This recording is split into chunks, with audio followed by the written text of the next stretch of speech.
l'archipel que certains appellent Kanaki et d'autres Nouvelle-Calédonie. Un référendum prévu pour le dimanche 4 novembre appelle ses habitants à se prononcer sur le devenir de ce territoire français d'outre-mer inscrit sur la liste des territoires non autonomes, c'est-à-dire non décolonisés, de l'ONU.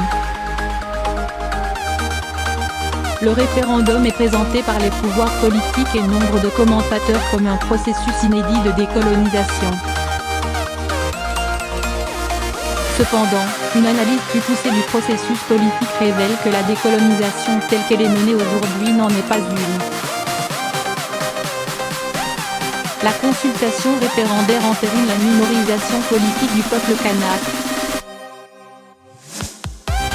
Les critères pour pouvoir figurer sur la liste électorale spéciale pour la consultation, l'Est, et pouvoir ainsi voter au référendum ont fait l'objet de longues discussions entre indépendantistes et loyalistes.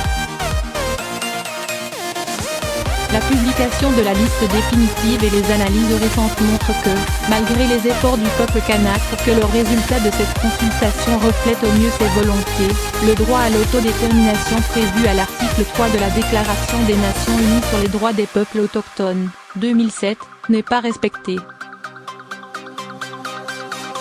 Le flou qui demeure quant à la représentativité réelle des Kanaks dans ce scrutin révèle le manque de considération donnée à leur droit d'autodétermination.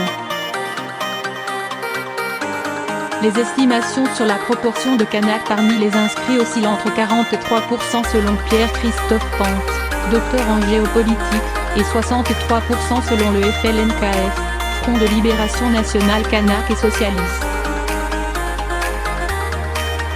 L'OSARIA, Haut Commissariat de la République en Nouvelle-Calédonie, estime le nombre de votants de statut coutumier à 46%, ce qui inclut aussi ceux qui étaient de statut coutumier et ont opté depuis pour le statut de droit commun, mais ne fournit aucun chiffre précis sur la proportion de votants kanaks.